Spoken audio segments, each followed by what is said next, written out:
el diagnóstico de muerte encefálica y manejo del potencial donador. Actualmente, aparte de lo que comentaba el doctor Miguel Sosa, soy profesor adjunto del Diplomado de Donación de Órganos con fines de trasplante de la UNAM. Y bueno, pues iniciamos con las referencias de esta plática. La última referencia o actualización de la guía de práctica clínica es la del 2019, anterior a esta era del 2011. Esta actualización del 2019 de la Academia Americana de Neurología, perdón, esta guía de práctica clínica fue basada en los principios de la Academia Americana de Neurología publicados en el 2010 y se espera que para la próxima actualización de la guía de práctica clínica, pues ya tengamos el actual consenso del año 2023 sobre pacientes pediátricos y también un término que se acaba de agregar recientemente, la muerte por criterios neurológicos, ¿no? Y bueno, este proceso de determinación siempre comienza con la presunción de que el paciente eh, no cumple con la muerte cerebral y que tenemos que tener estrategias para refutar esa presunción, ¿no? Es decir, tenemos que hacer un diagnóstico clínico y en algunas ocasiones tendremos que usar herramientas para poder confirmar que esta muerte ya se dio, ¿no?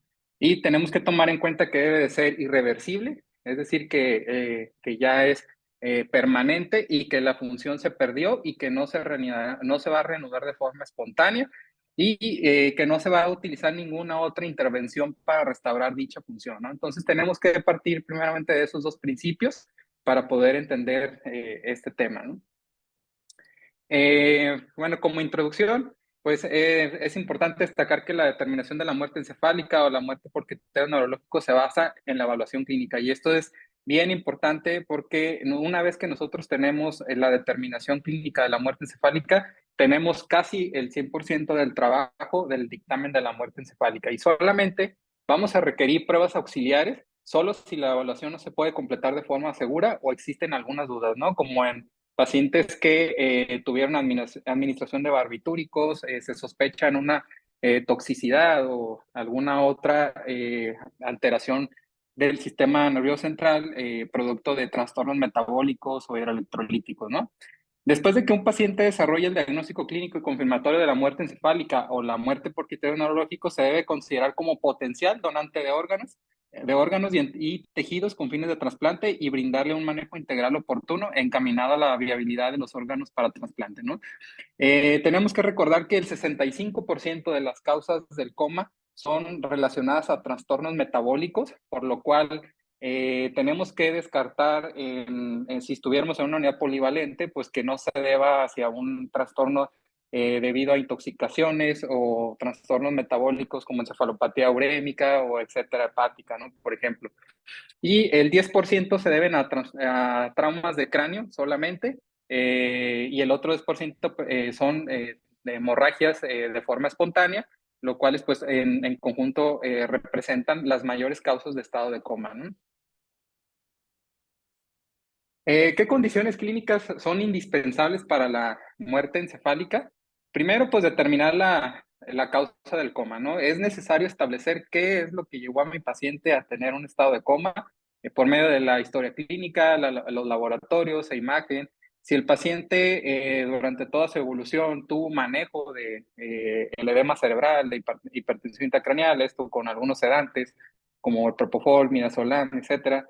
Bueno, pues tenemos que determinar si ya hay un aclaramiento de estos fármacos de una vida media por lo menos 5 veces su vida media del fármaco, ¿no? También considerar pues el aclaramiento renal y hepático del paciente, ¿no? Si tiene insuficiencia renal, si se agregó una insuficiencia hepática. Entonces, tenemos que determinar cuánto tiempo más puede que estar recirculando ese fármaco en el paciente y estar causando supresión del sistema nervioso central, ¿no? Tenemos que tener también una temperatura corporal de 36 grados centígrados. Esto en pacientes que tienen hipotermia también es un factor que puede estar suprimiendo la función del sistema nervioso central y no debe de haber ninguna alteración hidroelectrolítica ni tampoco endocrina, ¿no? Y también tenemos que tomar en cuenta que tiene que tener para la evaluación clínica una presión arterial sistólica de más de 65 milímetros de mercurio, y si no se logra esta meta, bueno, pues utilizar un vasopresor que seguramente ya lo ha de estar, se ha de estar implementando en el paciente como medida de neuroprotección, ¿no? Y en aquellos pacientes que están en ECMO, en soporte orgánico, bueno, pues tenemos que tener una presión arterial media de más de 75 milímetros de mercurio, ¿no? Y este término, estos términos, bueno, en la última actualización del 2023, pues incluyen el diagnóstico de muerte por criterios neurológicos en pacientes con ECMO, y también nos agregan sobre cómo debemos de hacer este diagnóstico en aquellos pacientes que están con membrana extracorpórea, ¿no? Listo. Condiciones clínicas indispensables para la muerte encefálica o muerte por criterios neurológicos. Bueno, tenemos que tener que hay un cese irreversible de todas las funciones de todo el cerebro, incluido las del tronco encefálico. Se interpreta como la pérdida permanente de la función del cerebro en su conjunto, incluido el tronco encefálico, lo que resulta en coma, arreflexia del tronco encefálico y una prueba de apnea positiva, ¿no? Sin embargo, existía la duda, sobre todo en los años más recientes, con la implementación del ECMO, a partir de la pandemia de SARS-CoV, que fue más frecuente su utilización, sobre qué criterios teníamos que tener en cuenta en aquellos pacientes que tenían un ECMO veno arterial o un veno venoso, y de eso también vamos a hablar, ¿no? Eh, ¿Quién puede dictaminar o quién puede realizar un examen neurológico? Pues quien sea, ¿no? Quien esté cerca del paciente, generalmente es un neurólogo, es un neurocirujano, es un intensivista, es un internista, es un urgenciólogo. Sin embargo, tenemos que tomar en cuenta que el médico que sea encargado del sistema de coordinación hospitalario de donación, pues él no va a entrar al caso clínico hasta que nosotros no dictaminemos la muerte por criterios neurológicos, ¿no? Una vez que nosotros ya dictaminamos esa muerte, bueno, hacer así el llamado hacia el coordinador para que entonces se inicie el resto de las pruebas, o si es que se están pensando en ellas, o ya se dictamine como tal la muerte encefálico, ¿no? Y se prefiere que el médico que está a cargo de la intervención quirúrgica o de la intervención médica, por ejemplo, por decir, si yo como intensivista estoy a cargo de todas las medidas de neuroprotección, pues es preferente que otro médico que es ajeno a la causa del paciente sea quien evalúe y realice las pruebas clínicas para este dictamen, ¿no? Pero, sin embargo, la mayoría de las veces ocurre que somos los mismos médicos que estamos a cargo del paciente quienes llegamos al diagnóstico de muerte por criterios neurológicos, ¿no? O en otro caso, pues podemos hacer uso de otro compañero para que nos evalúe al paciente y llegue al dictamen de la muerte por criterios neurológicos. Listo. ¿Qué consideraciones clínicas tengo que tener? Bueno, ausencia de reflejos del tallo cerebral es la parte clínica. Las pupilas, que estén totalmente reflécticas, generalmente en un tamaño de 5 a 9 milímetros. Los movimientos oculares, la sensibilidad y motilidad facial, y los reflejos faringios y los reflejos traqueales, ¿no? Aquí están en orden cómo se deben de evaluar cada uno de ellos, desde el reflejo pupilar hasta la prueba de apnea. En el examen pupilar, bueno, pues generalmente vamos a observar como hallazgo de muerte encefálica la midriasis bilateral, el reflejo fotomotor, que en la muerte encefálica, pues va a haber reactividad pupilar bilateral, el reflejo corneal, que este se hace con una gasa o una torunda en la córnea, y la respuesta pues es que no exista ningún parpadeo o lagrimeo. El reflejo facial, que se hace con estimulación dolorosa en la cara, y pues no va a existir ningún movimiento facial ni corporal. El reflejo oculocefálico, que es de giro horizontal rápido de la cabeza a ambos lados, y la respuesta en muerte encefálica, pues ojos inmóviles. El reflejo oculovestibular, que consiste en una irrigación timpánica bilateral con agua fría, vamos a obtener como respuesta pues los ojos inmóviles. El reflejo faríngeo, que es una estimulación orofaringia de un depresor lingual. Como respuesta vamos a tener que no va a haber ninguna inducción nauseosa ni de deglución. El reflejo tusígeno, que puede ser estimulado con una sonda de aspiración. Como respuesta, pues no vamos a tener este reflejo. Y el reflejo cardíaco, que se hace con una prueba de atropina. a 0.04 miligramos por kilo de peso. Y si tenemos un incremento menor del 10% de la frecuencia cardíaca, pues se considera como una respuesta de muerte encefálica. Después de eso viene la otra parte, que es la prueba de la apnea, que primero consiste en conectar a un pulso oxímetro al paciente y desconectarlo del ventilador. Se le va a administrar por la cánula de tubo orotraqueal oxígeno a 6 litros y se va a observar de cerca al paciente si tiene movimientos espontáneos, respiratorios. Vamos a medir, previo a esto, a la desconexión del paciente, un PO2, un CO2 y un pH. Después de que ya hicimos la desconexión del paciente, se le colocó oxígeno. Bueno, ahora sí, es momento a los 8 minutos de medir el CO2, el PO2 y otra vez el pH, ¿no? Si tenemos movimientos respiratorios espontáneos ausentes y tenemos un CO2 de más de 60 milímetros de mercurio, la prueba se considera positiva, o si tiene más de 20 del nivel basal previo, ¿no? Si se observan movimientos respiratorios, la prueba se debe suspender y se considera como negativa. Si se debe reconectar aparte al paciente si la presión arterial sistólica llega a menos de 90 milímetros o el pulsoxímetro indica de saturación significativo o hay una arritmia totalmente letal, ¿no? Es importante considerar estos puntos, ya que si la prueba no es como tal concluyente, bueno, es el caso en el cual nosotros tenemos que implementar una prueba de diagnóstico que nos ayude a confirmar el diagnóstico, ¿no? En este caso, pues estudios de imagen que más adelante vamos a hablar de ellos.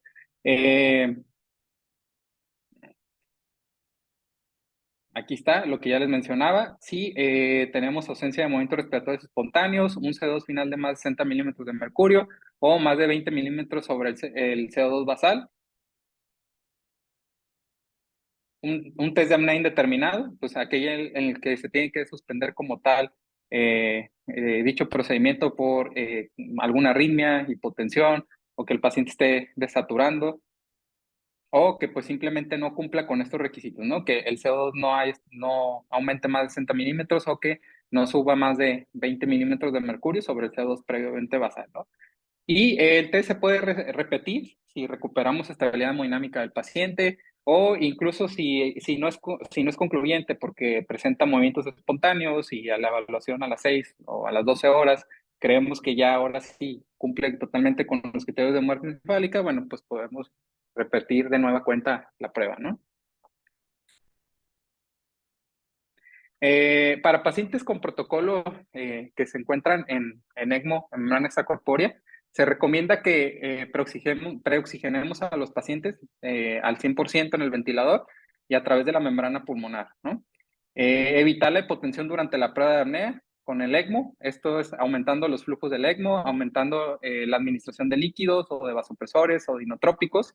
Si yo tengo un ECMO veno-arterial, tengo que considerar dos características, ¿no? Primero, en el veno arterial, generalmente es para pacientes que están con choque cardiogénico. Si no hay función cardíaca nativa, se toma únicamente la muestra de la parte distal de la línea y si coincide con los requisitos de la prueba de apnea, se considera positivo. Si el paciente en el ECMO veno arterial tiene o conserva todavía contractilidad miocárdica nativa, bueno, entonces se tiene que tomar una muestra del oxigenador y otra muestra de la parte distal. Si ambas coinciden con el test de apnea positivo, se considera como una prueba exitosa, ¿no? En el caso del paciente con ECMO veno-venoso, que es considerado para pacientes que tienen patología pulmonar, bueno, solamente es necesario tomar la gasometría arterial en la parte distal, ¿no? Con eso es suficiente. Para poder nosotros tomar esas pruebas, bueno, tenemos que disminuir los parámetros al mínimo del ECMO. Esto se logra con el gas de barrido, el flujo y el FIO2 pues se lleva al 100% a través del ventilador o de la membrana extracorpórea, ¿no? O de ambos. ¿Hasta aquí existe alguna duda acerca de cómo es que se hace el protocolo en pacientes con ECMO? ¿Ninguna? Bueno, vamos a avanzar, estamos al final. Y si estas pruebas clínicas no son concluyentes o en el caso de la prueba de la apnea se tuvo que suspender por inestabilidad hemodinámica, etcétera, bueno, entonces es cuando nosotros hacemos uso de las pruebas auxiliares, ¿no? Y estas las vamos a dividir entre pruebas electrofisiológicas y pruebas de evaluación del flujo cerebral, ¿no? Y ¿a qué consideraríamos como una prueba con la mayor sensibilidad? Pues que no nos dé falsos positivos, que por sí sola sea suficiente para establecer que la muerte encefálica está o no presente, no ser susceptible a confusores como los efectos de los medicamentos o las alteraciones metabólicas, ser estandarizada, de fácil disponibilidad, segura y fácilmente aplicada, ¿no? Eso es lo que esperaríamos de cualquier prueba como auxiliar para el diagnóstico clínico de la muerte encefálica. Sin embargo, hasta aquí tenemos que tomar en cuenta que la mayor importancia del diagnóstico de la muerte encefálica es por criterios neurológicos, ¿no? Y solamente vamos a hacer uso de las pruebas auxiliares en aquellos pacientes que exista duda, ¿no? Las pruebas electrofisiológicas, bueno, pues tienen la limitación que solamente registran áreas corticales, en el caso del encefalograma, y no registran estructuras subcorticales y ofrece una cobertura limitada de la superficie de la convexidad del cerebro, ¿no? Si tengo alguna sobredosis de barbitúricos, puede haber supresión de estas. Si tengo si tengo la administración de infusión de sedantes a altas dosis, puede también haber niveles isoeléctricos y pues incluso puede haber muchos determinantes de la unidad de cuidados intensivos que pueden interferir en la señal, ¿no? Desde el monitor de los signos vitales hasta los sensores de las camas, ¿no? Entonces, tenemos que considerar ese tipo de variables para poder nosotros tomar en cuenta la sensibilidad como tal del electroencefalograma, ¿no?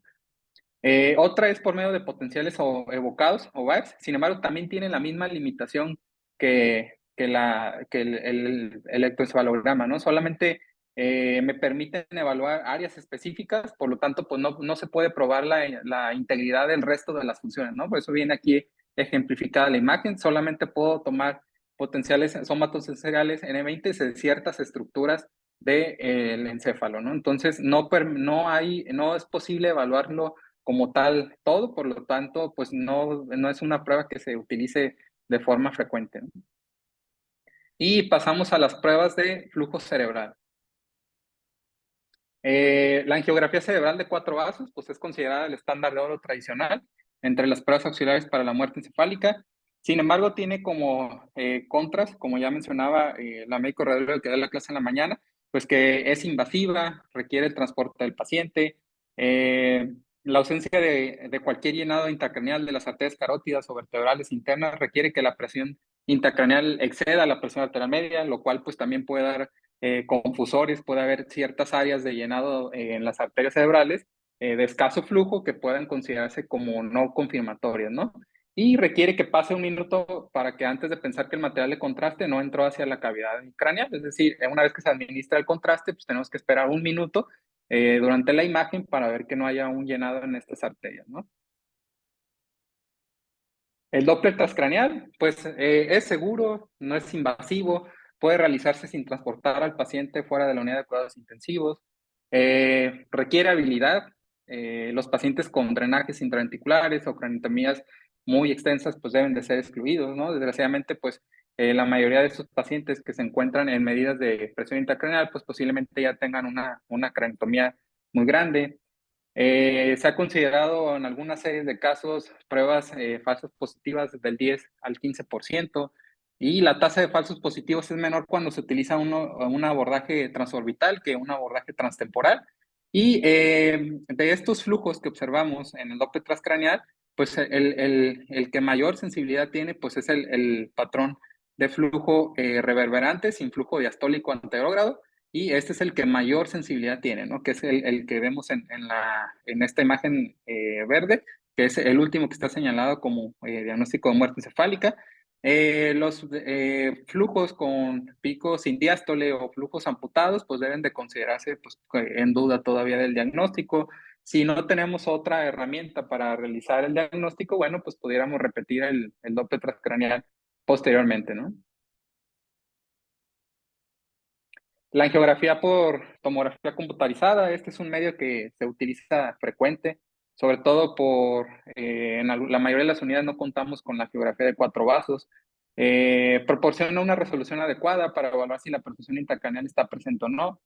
Evalúa la ausencia de flujo de la circulación por arriba de la base del cráneo. Sin embargo, pues se cuenta con las mismas limitantes que la angiografía de cuatro vasos. Tiene que trasladarse al paciente y eso, pues, en ocasiones, si son pacientes que tienen inestabilidad hemodinámica o inestabilidad respiratoria, bueno, pues se debe de omitir esta prueba, ¿no? ¿Y qué tanto impacto tiene la evaluación de los criterios clínicos? Bueno, en una evaluación del estudio Cochrane del uso de la tomografía computarizada para la confirmación del diagnóstico de muerte encefálica, que se publicó en el 2014, incluyó 8 estudios con 314 pacientes con muerte encefálica, donde evaluó la concordancia de los datos clínicos con con la angiografía de cuatro vasos. Y cuando nosotros solamente tomamos en cuenta los criterios clínicos sin una prueba confirmatoria, pues tenemos una sensibilidad del 85% con un valor predictivo del 100%. Y esto cuando lo compararon con la angiografía, que es, como ya mencionamos, pues la prueba Gold estándar, ¿no? Entonces, si nosotros hacemos solamente la evaluación por criterios clínicos, pues tenemos una sensibilidad pues, del 85%, que no es mala, pero que si tomamos en cuenta alguna de estas pruebas, que por ejemplo el Doppler transcraneal, que si bien su sensibilidad no es muy alta, bueno, pues en conjunto pudieran ya ser suficientes para la evaluación y el diagnóstico de la muerte por criterios neurológicos ya con un estudio de confirmación, ¿no?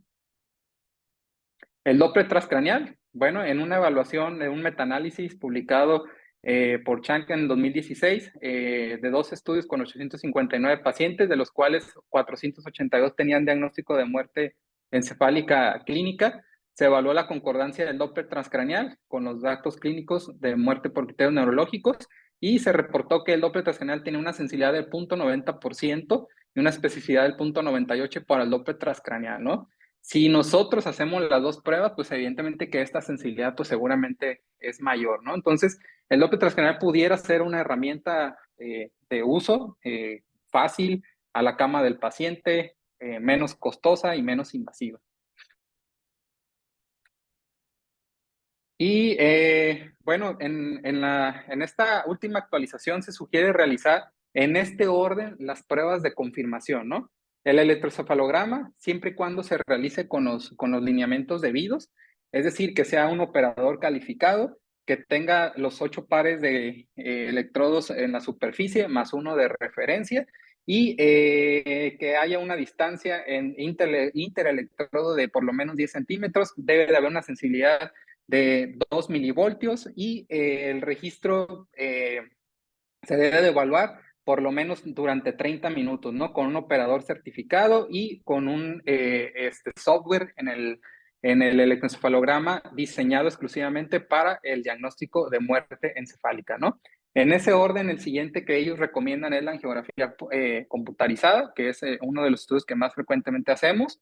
Posterior a eso, el gold estándar, que es la angiografía cerebral de cuatro vasos. En cuarto lugar, ellos recomiendan el Doppler transcraneal y por último lugar, pues otros estudios, ¿no? Como el gramagrama cerebral, la angioresonancia cerebral, ¿no? Pero pues sería suficiente con hacer un encefalograma o con una angiografía computarizada o incluso pues si no tenemos más herramientas, pues como mencionamos y de acuerdo a los resultados del estudio de Chang en el 2016, pues el Doppler transcraneal pudiera ser una herramienta muy útil y con una muy buena sensibilidad cuando ya tenemos el diagnóstico por muerte por criterios neurológicos, ¿no?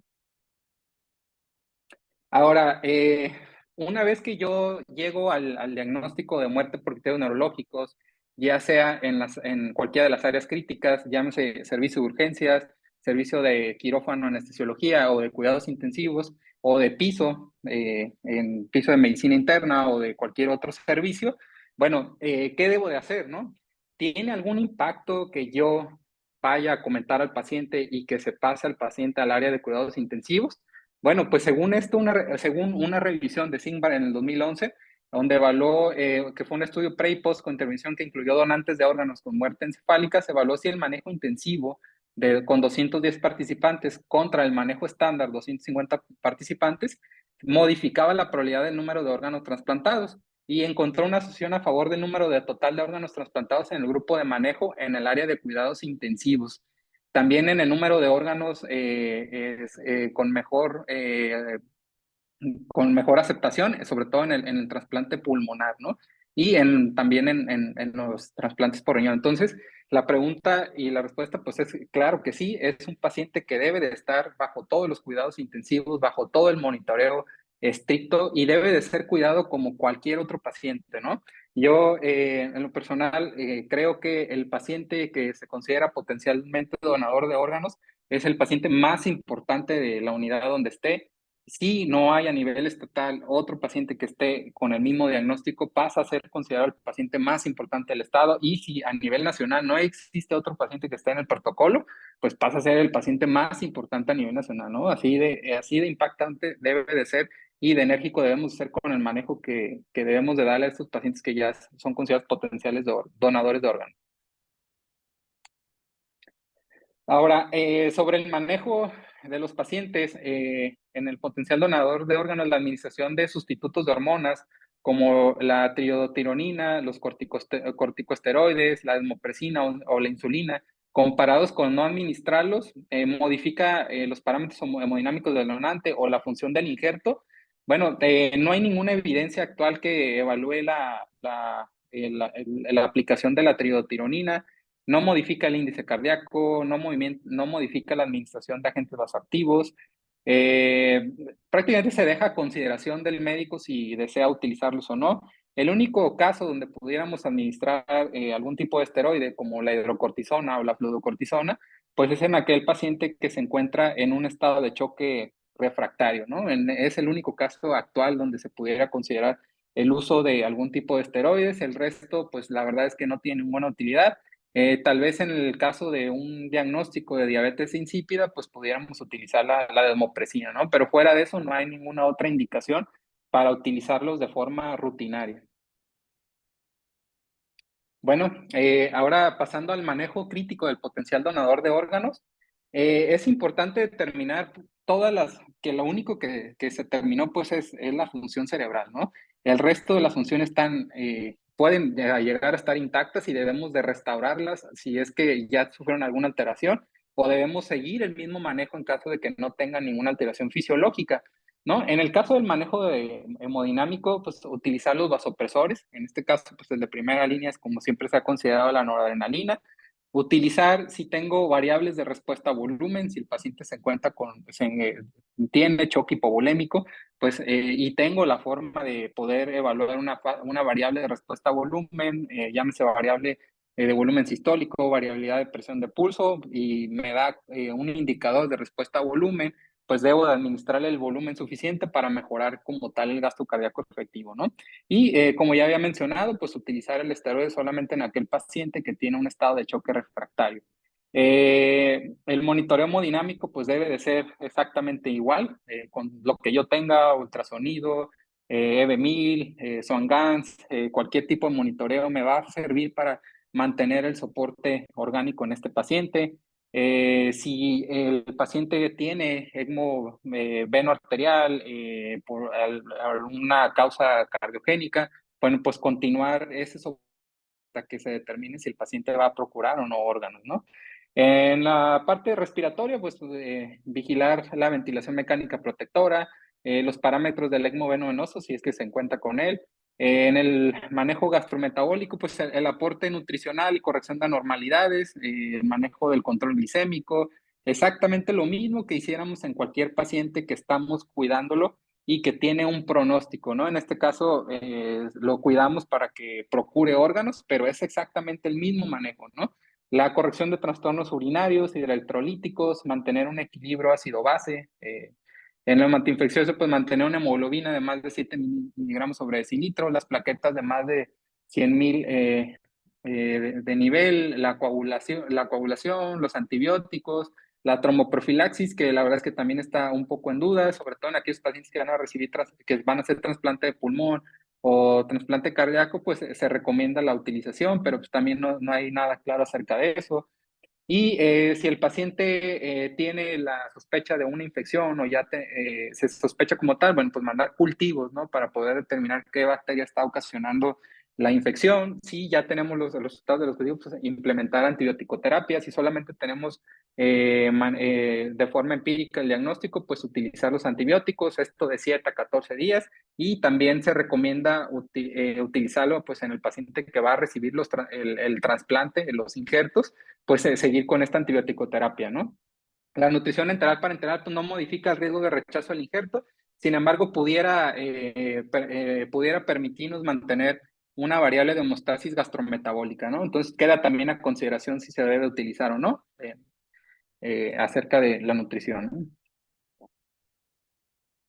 Y vamos a pasar a un caso clínico. Este es un femenino de 62 años, cursa su segundo día de estancia hospitalaria, tiene el diagnóstico de trauma de cráneo severo. Por tomografía se evidencia un hematoma subdural frontoparietal izquierdo. Posterior a drenaje desarrolla hipertensión intracraneana severa, sin respuesta a manejo. La certificación de muerte encefálica está en proceso. Tiene unos signos vitales con una presión arterial media de 50, una frecuencia cardíaca de 116, se encuentra totalmente arrítmico, una frecuencia respiratoria de 14, una saturación de 97, temperatura de 35 grados, ¿no? Tiene variables hemodinámicas con una presión menos central de 3 milímetros de mercurio, una diuresis de 1.5 y se encuentra con un balance acumulado de menos 800 mililitros, ¿no? Se encuentra con un plan de líquidos de Ringer lactato 80 mililitros por hora, se encuentra bajo ventilación con un buen color corriente de 650, una FIO2 al 50% y un PIB de 6, ¿no? Aquí pues llama la atención sobre todo las alteraciones hemodinámicas, que no se alcanza una presión arterial meta por arriba de 65 milímetros de mercurio. En este caso, como ya está certificado, pues la presión de perfusión cerebral pues ya pasa a otro segundo término y pues se encuentra aparentemente en un estado de hipovolemia, ¿no? Pareciera ser, ¿no? En el resto de los exámenes de laboratorio, pues llama la atención un bicarbonato de 18, un exceso de bases de menos 5, el lactato se encuentra en 3, la saturación menos en 60, la hemoglobina es 9.5, las plaquetas están en meta, la creatinina en 0.8, sin una alteración en las enzimas hepáticas, los electrolitos se encuentran nada más con un pictograma de 120 y tiene una prueba de antígeno negativa para SARS-CoV-2, ¿no? La antropometría, pues aquí nos dan el peso predicho de 55. Las preguntas que nos deberíamos hacer, ¿estamos en metas de perfusión? ¿El manejo hídrico y el tipo y la cantidad es el adecuado? ¿El manejo farmacológico es el correcto? Y si los parámetros protectores de ventilación son los adecuados, ¿no? En este caso, para mantener la perfusión, pues utilizar como de primera línea, pues cualquier cristaloide, ya sea solución salina, solución Harman. Si el paciente tiene variables de respuesta a volumen, pues aplicarle este volumen efectivo en el gasto cardíaco. Y si el paciente pasa hacia un estado de choque mayor, con un aumento en el vasopresor de primera línea, pues considerar uno de segunda línea como la vasopresina, o en este caso, si ya se considera un estado refractario, pues el uso de esteroide, ¿no? Como ya hemos mencionado. Y pues los parámetros de protección de ventilación, ¿no? Mantener volúmenes tidales de 6 mililitros por kilo, mantener todas las variables de ventilación protectora, el CO2, un P2 meta, una saturación meta, una saturación menos a también meta como manejo hemodinámico, ¿no? Y aquí está la pregunta sobre el estatus de SARS-CoV-2. Aparentemente fue un paciente que ingresó con el diagnóstico como tal, a pesar de que el antígeno ya estaba negativo. Bueno, pues considerar el tiempo, si son de los 0 a los 5 días, el paciente pudiera estar en una fase contagiosa, si ya pasó ese tiempo de evolución o no, pues sería la primera pregunta que nos deberíamos de hacer, sobre todo si va a aceptar ser donante de órganos. Otras preguntas muy frecuentes son si el paciente tenía antecedente de una enfermedad oncológica. Tenemos que hacer una historia clínica muy detallada acerca de cuándo fue la última vez que recibió algún tratamiento como quimioterapia o radioterapia para esta enfermedad oncológica, si está considerado en el periodo libre de enfermedad del paciente, si ha llevado estudios de seguimiento como tomografías, biopsias, donde se determine que ya no tiene como tal la enfermedad oncológica activa. Algunos tipos de cáncer, como el vasocelular, pues se consideran todavía como candidatos a donación de órganos. Si se encuentra con enfermedad oncológica activa, pues totalmente podríamos descartar la procuración de órganos, ¿no?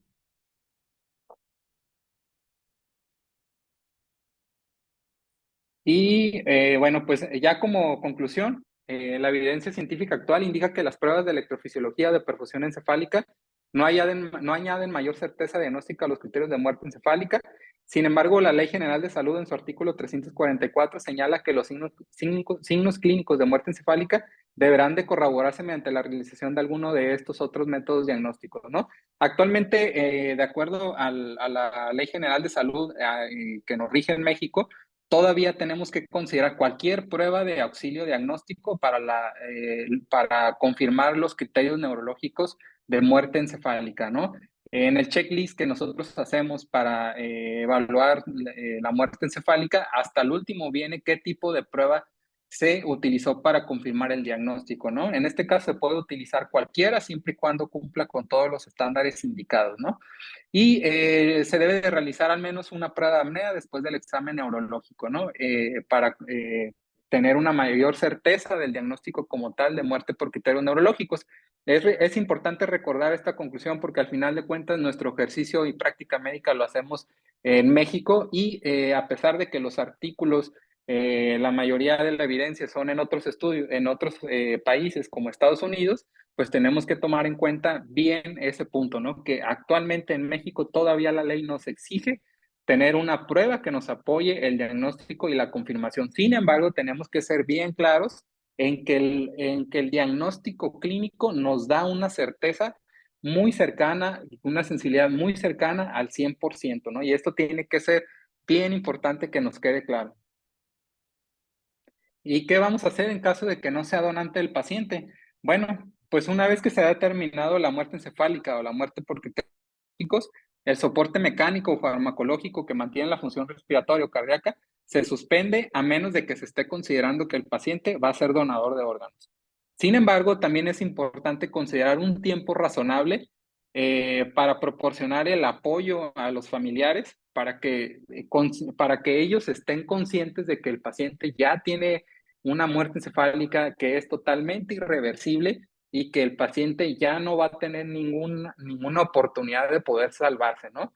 Una vez que nosotros damos la noticia, los familiares llevan ese proceso de duelo y es cuando nosotros tenemos que entender que no vamos a llegar a decirles que vamos a desconectar al paciente porque ya tiene la muerte encefálica certificada. Sin embargo, tenemos que considerar un tiempo también lo suficiente, razonable, para que ellos se den cuenta de que es totalmente irreversible, ¿no? Entonces, es un punto en el cual tenemos que ser muy, muy cautelosos. Nos ha pasado que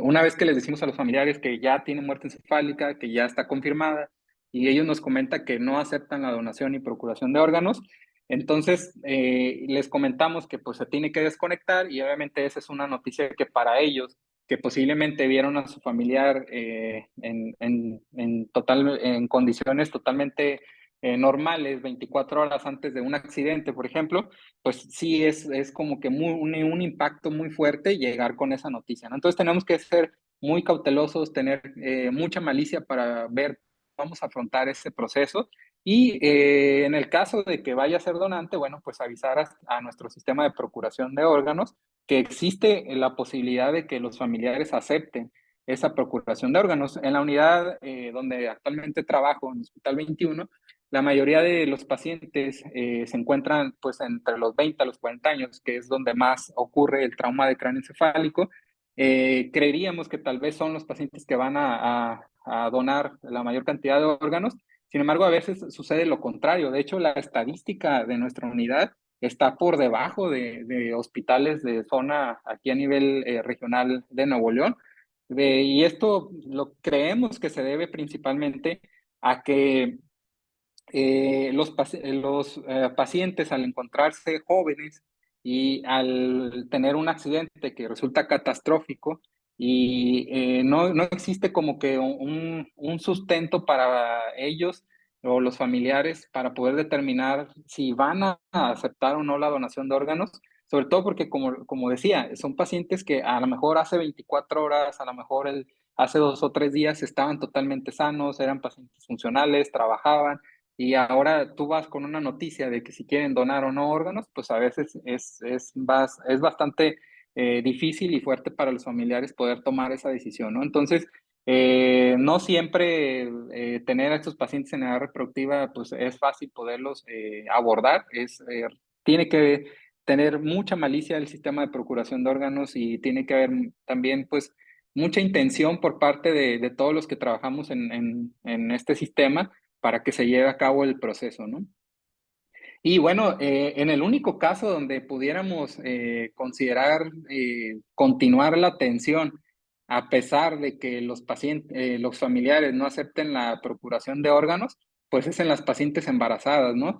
Ya nos tocó atender un paciente ahí en la unidad 21 que estaba a cargo del doctor Miguel Sosa, donde se dictamina la muerte encefálica, la paciente se encontraba con un embarazo, se evaluó pues la integridad del producto durante todo este tiempo y se llevó hacia las semanas donde mayor éxito pudiera tener el producto y pues actualmente la niña pues ya está en una edad preescolar, pues su mamá pues como ya les comenté falleció, ¿no? Pero se utiliza como pues un útero gestante, ¿no? Y pues se mantienen todas las variables totalmente en homeostasis para lograr que el producto pues tenga las mejores condiciones y que ese útero sirva como gestante, ¿no?